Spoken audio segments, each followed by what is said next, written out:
Heart first leadership isn't what you say, it's how you show up, how you regulate, how you communicate, and how you execute when it matters most. We are Heidi and Ryan Sawyer, and you are listening to the Heart First Leadership Podcast. Welcome back, friends, to Integrated Mindset. We are going to be introducing a little shift that we're making with the podcast. Not big, but little, but profound. We're going to be talking about how this work is so incredibly important to be able to make an impact in the world. This is one of the basic human needs as you really uncover and understand the human experience, is that we all have this underlining burning desire to be significant, to make a contribution, to make an impact in the world. And so we're recognizing in our own lives and in the lives of people that we're working with, people that are adopting this mindset, the impact it's making on their own individual experience of life in relationship to themselves, to a higher power, to humanity, as well as the impact that it's making outside of their own experience and our own experience outside of our own four walls. And so we want to just kind of launch this next little phase of our podcast by having an authentic conversation about impact, the hole that we see, how we are kind of working towards filling that hole, and maybe what we had to kind of let go of or engage with in our life in a certain way to be able to make that possible. So that's where we are.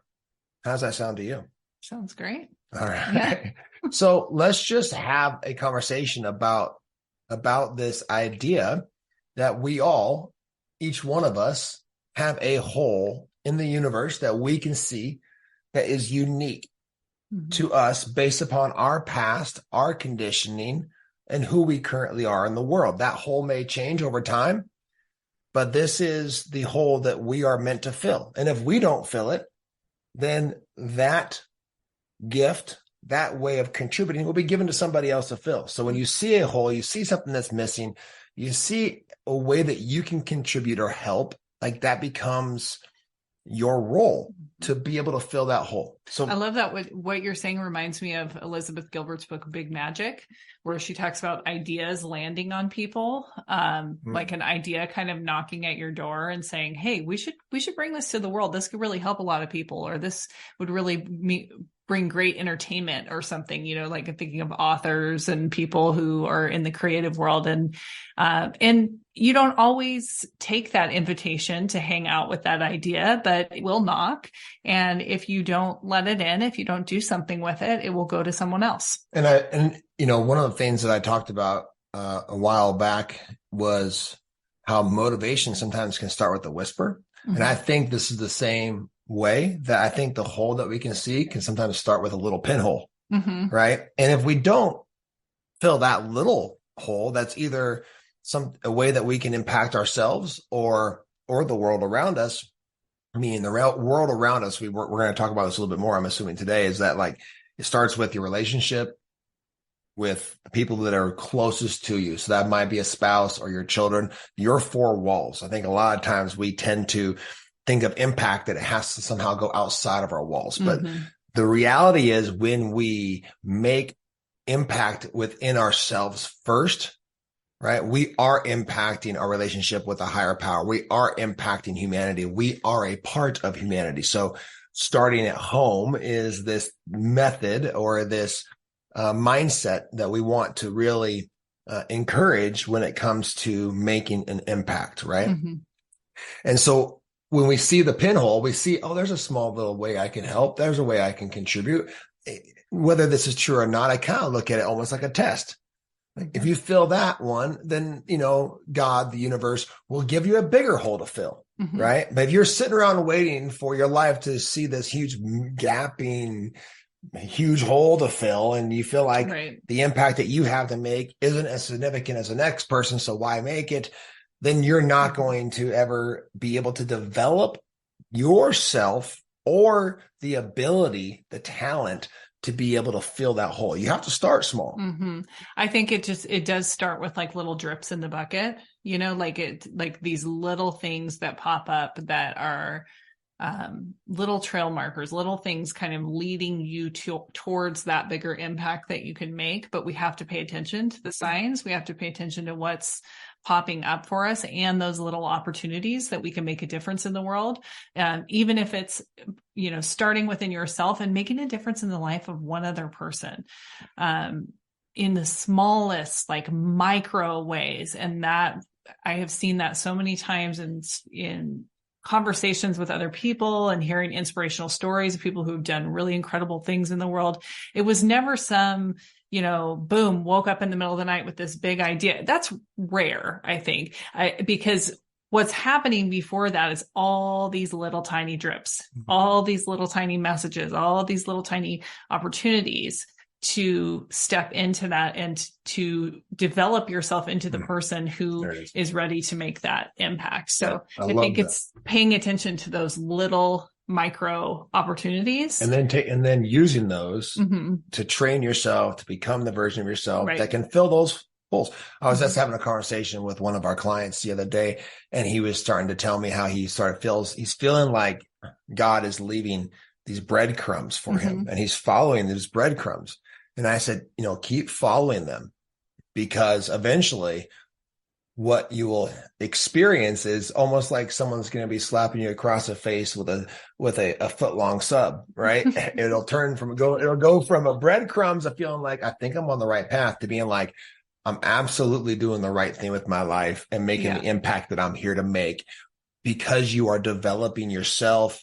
You're building momentum towards it. You continue to say yes towards that path of making that impact and starting with yourself first and then working outward. So I love this conversation. And my question to you is, what hole do you see?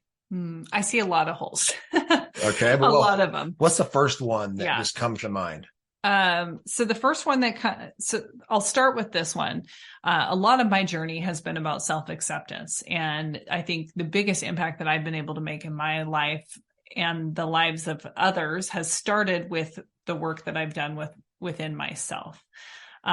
So I see a big opportunity for us as leaders and as parents to do our own work so that we can create that ripple out effect for our kids and our communities. Because like we've talked about so many times before, we are the role model. We are the example. And we say this a lot, this don't tell them, show them.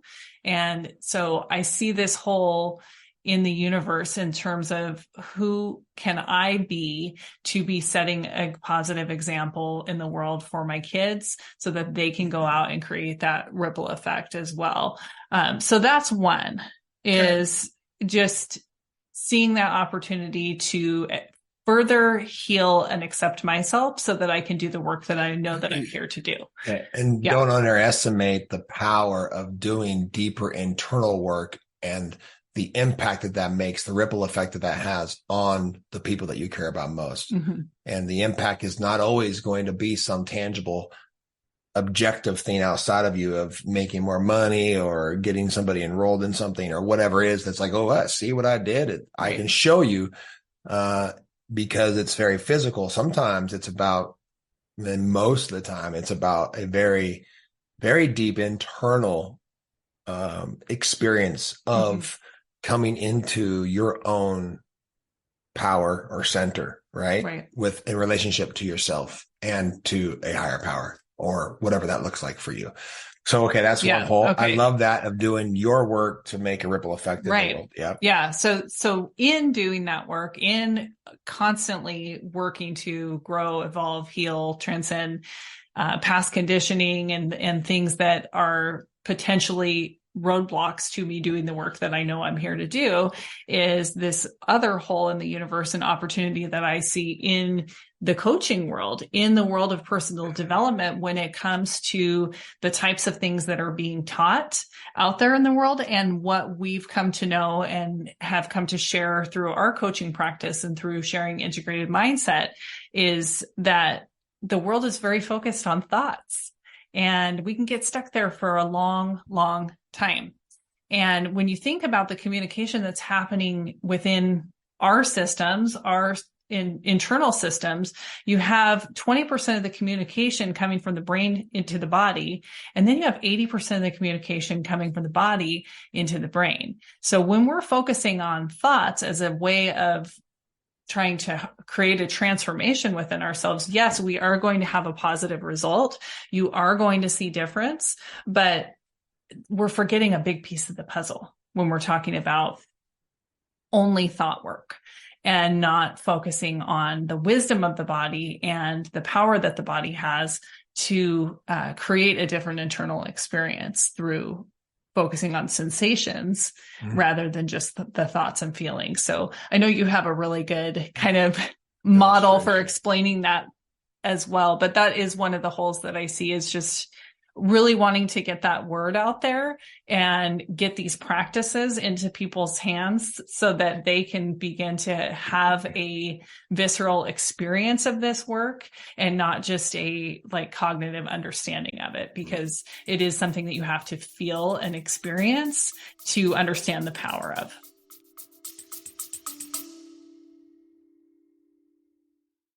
We are all leaders. If you're ready to stop waiting and start impacting your environment in a powerful way, we want to connect with you. Click the Book Now link in the show notes to book a call with a Heart First coach and discover what Heart First leadership can look like in your life and in your environment. Now back to the show. Yeah. I have about 8 different ways I could take this conversation right now. First of all, I would say that depending on where you are, thought work has incredible value, right? That's where most people start. And so when Heidi's speaking of this is usually the doorway. You know, you hear a lot in the personal development world about, you know, your thoughts creates your life, what you think creates your life. And there is an incredible amount of truth to that. But what we're talking about here, what you're introducing, and I didn't know that's what you were going to bring up, but and there's a lot of talk about right now, and maybe I'm just hearing it because I'm looking for it, but there's about this disowned parts of yourself, and this parts work, right? Parts work and different things like that. And here is my concern is when you're working with that 20% of the information that's going from the intellectual mind, right, and trying to send information to the body, is that we get caught in these vicious washing machine type cycles of trying to rework thoughts, rework beliefs, rework this and rework that. And we're bouncing from thoughts to emotions to thoughts in a way that we're just trying to fix this puzzle piece to feel okay for a minute. And then things never get really truly eradicated, right? Or healed all the way. We don't transcend them. Right. We stay in them. We might think we did. We might think that we have an opening. We might have a sense of relief for a moment, but that same problem tends to resurface in a different way. And think of it in terms of an ocean. Right? If you look at the ocean, you got the top of the surface, which is the waves. That's the thoughts. And most people are bouncing around on those thoughts. And there's 60 to 70,000 thoughts a day. And been there. Right. And that's what has led us to this impact, is recognizing, man, we could only create so much freedom and liberation in our life and connection with other people if we're up in there. I felt like I was like riding the waves in a boat that was falling apart with like a tattered sail and just and like, no rudder. What the heck? Right. I have no control over this choppy situation, and it's pulling me whatever direction it wants me to go. And I'm not in control of that. Yeah. That was my experience before. And you might be giving yourself a rudder or a nice little kicker motor, right, to navigate through those choppy waters, but you're not getting the waters to settle down. And I'm telling you that there is a different way of going beneath all of that into a place of stillness. And the natural state of your mind is a place of stillness and wonder.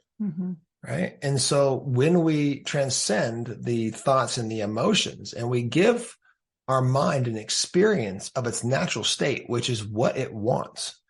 You know how the mind always wants more. I mean, no matter what you achieve, no matter what you acquire, you wanted something more. You get the nice car and then you look over. I just had this experience where I rented the same truck that I owned just 2 years newer. Mm-hmm. And I'm like in the truck going, oh, this is nice. Yeah. You know, I had 2,000 miles on it. It had a bigger screen. And I got back in my truck when I got back home, and I thought to myself, oh, this is good. Mm-hmm. Right. So no matter what you have, you always want more. This is the mind wanting more. Well, here's the thing.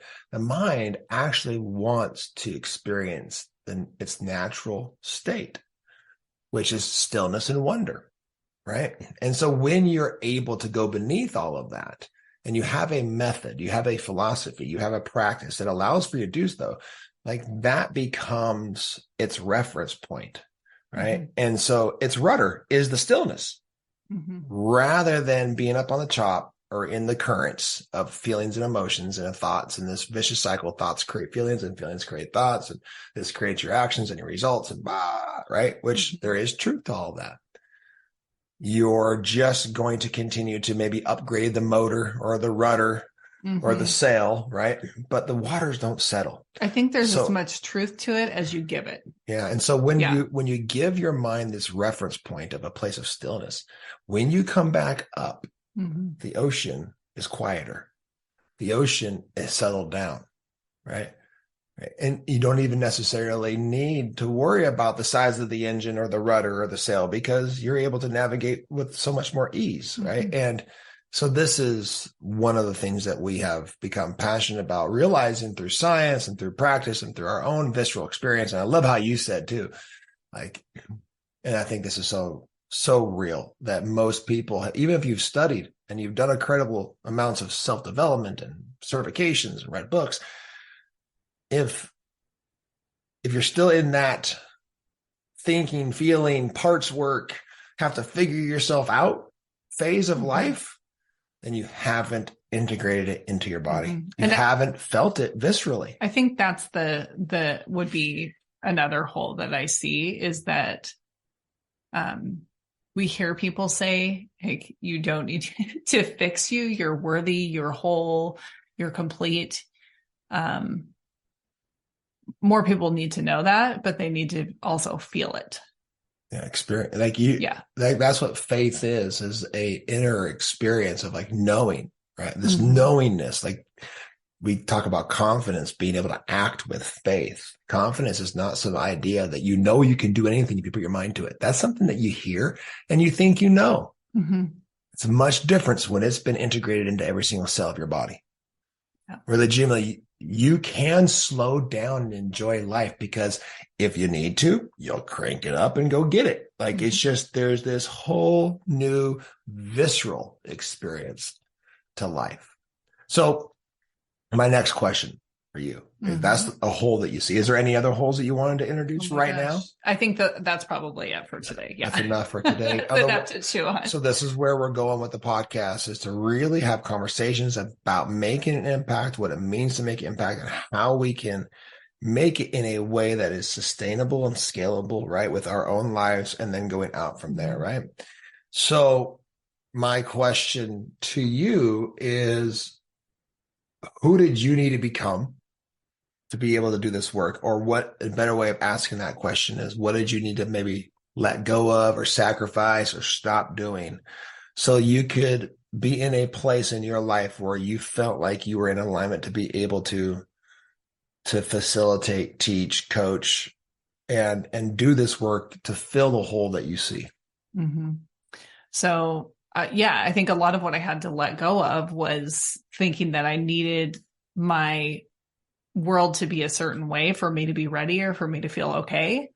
I think a lot of people can relate to that. It's like, if you want to be more confident, well, I'll be more confident if I lose 10 pounds, right? That's not where confidence comes from.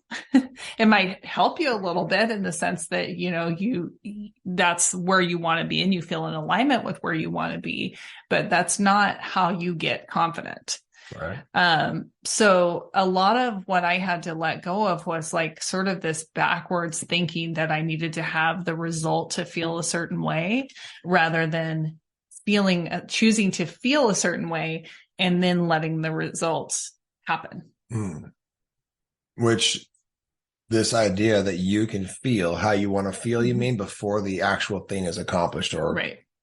experienced out there in the world. And the reason why I'm saying that's something I had to let go of is because that is in our culture, that is how we are conditioned to believe. Like, if I have this thing, then I will be happy. Like, yeah, the car, right? The house, the marriage, the kids, the money, the thing. And I think if you're around on the planet long enough, you realize that I got that thing, and guess what? There was something else that I wanted, and then there was something else that I wanted to. Then I could be happy. The mind always then I can be confident. The mind will always want more. And so, what more are you feeding the mind? Is it more acquiring and accomplishing, which is a never-ending vicious cycle, or is it more of its true nature of, like we talked about, this ability to go beyond, or even underneath, right? In the context of looking at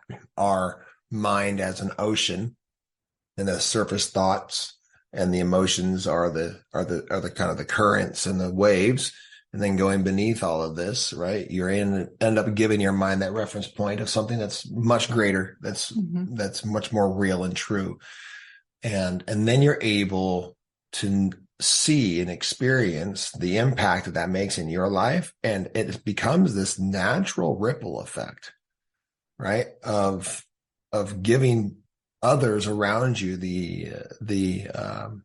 this reference and this model that you don't need certain things out there to be a certain way, right?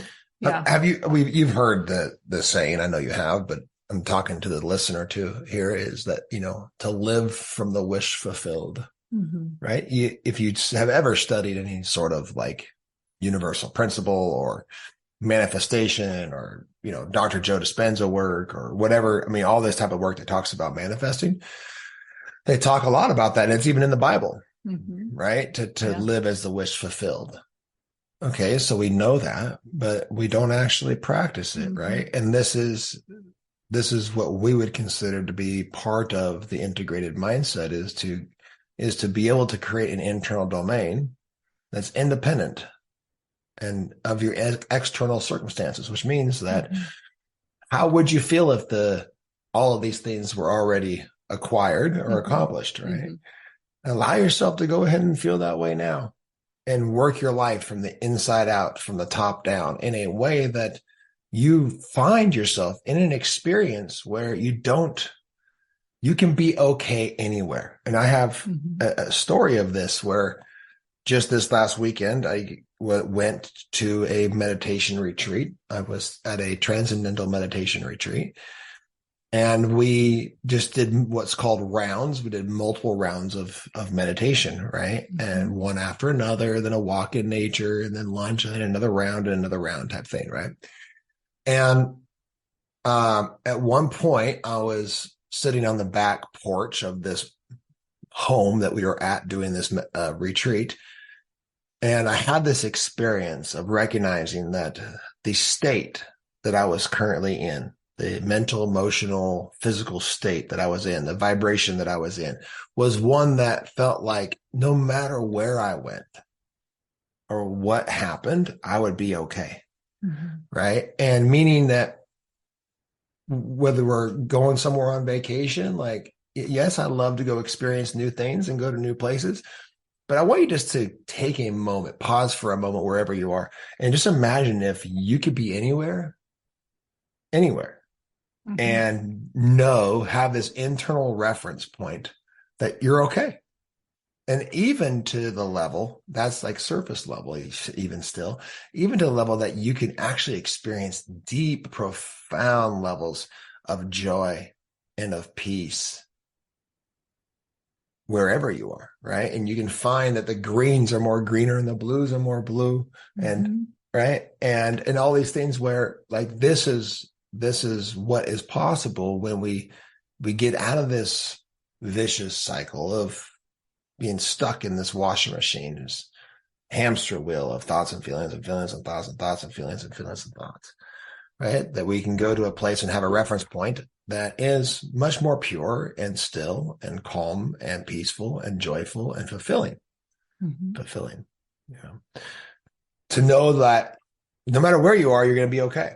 right? That's right. And then now you still come from that place that it creates a larger impact in your life and in those around you than anything else that we can do out there in the world that seems like achieving or accomplishing. I think, yeah, achieving, accomplishing, acquiring, those are all things that are still awesome, and they're still going to happen. Yeah. They're just going to happen in a different way where you're not basing your okayness on having it. Yeah.